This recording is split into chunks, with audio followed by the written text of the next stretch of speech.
Nancy शाम को अपने पति के लिए जूस बना रही थी। तभी उसकी छोटी बहन ज्योति का फोन आया।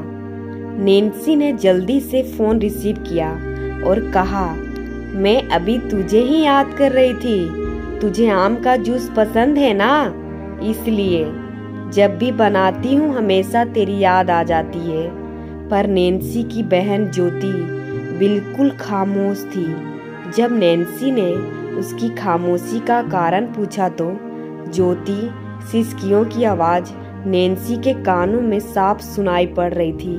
नैन्सी बहुत घबरा गई और उसने ज्योति से जोर देकर पूछा कि आखिर हुआ क्या है। तब ज्योति ने डरते डरते बताना शुरू की, अभी मेरे मोबाइल पर किसी अनजान व्यक्ति का फोन आया था और वो मुझे कह रहा था कि वो मुझे जानता है और उसके पास मेरी कुछ फ़ोटोज़ है। अगर मैंने उसकी बातें और शर्त नहीं मानी तो वो फ़ोटोज़ को इंटरनेट पर डाल देगा। तब नैन्सी ने ज्योति से कहा, ज्योति ऐसे ही कोई गलत नंबर होगा, कोई सिरफिरा ऐसे ही तेरे मज़े ले रहा होगा, तू डर मत, कुछ नहीं होगा ऐसा वैसा। तब ज्योति ने घबराते हुए कहा, दीदी मुझे उस इंसान से डर नहीं लग रहा है, पर मुझे उसकी बातों से बहुत डर लग रहा है। यह कहकर ज्योति रोने लगी। तभी नैन्सी ने कहा, तो बताना उस इंसान से ने क्या कहा तुझे। तब ज्योति बोली, उसने मुझे कहा है कि अगर वो मेरी फ़ोटो इंटरनेट पर नहीं डाले तो मुझे उसकी सारी मांगें पूरी करनी होगी। उसने कहा कि आज रात वह मेरे घर पर आएगा।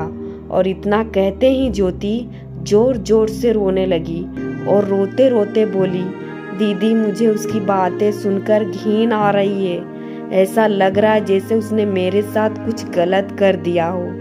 अगर अभी वह मेरे सामने आ जाए तो मैं उसे इसी वक्त जान से मार दूंगी। इतना कहकर ज्योति चीखने लगी।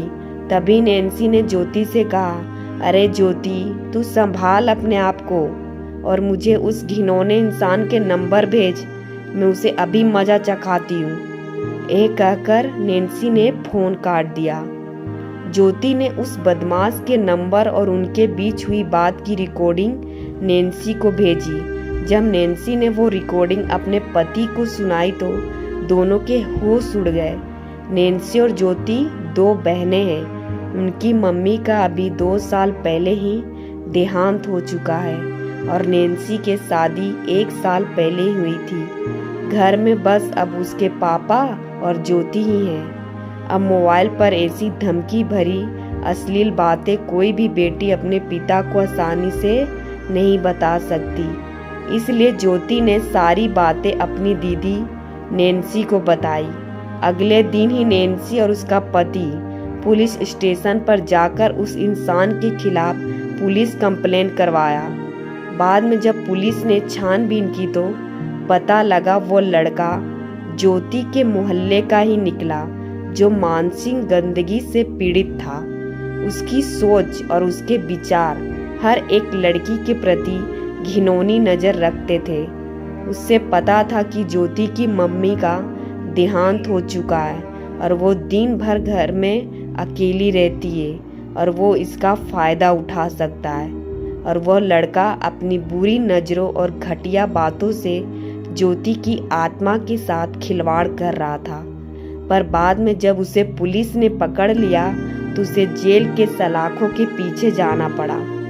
आज भी हमारे समाज में उस जैसे मानसिक रोगी बैठे हैं जो हजारों लड़कियों के आत्मा के साथ खिलवाड़ कर रहे हैं। इनमें से कुछ लड़कियां तो मजबूत होती है जो ऐसे रोगियों को अच्छा सबक सिखाती है और कुछ लड़कियां उनसे डर जाती है और उनकी मांगों को पूरा करते करते उनकी घिनौनी नज़रों का शिकार बनती है। पर आज समय आ गया है कि ऐसे मानसिक रोगियों को हम लड़कियों ही सबक सिखा सकती है। इसलिए लड़कियों को उनसे डरने के बजाय उनका डटकर सामना करना चाहिए। अगर आपको हमारी ये कहानी अच्छी लगी हो तो कमेंट सेक्शन में ज़रूर बताइए।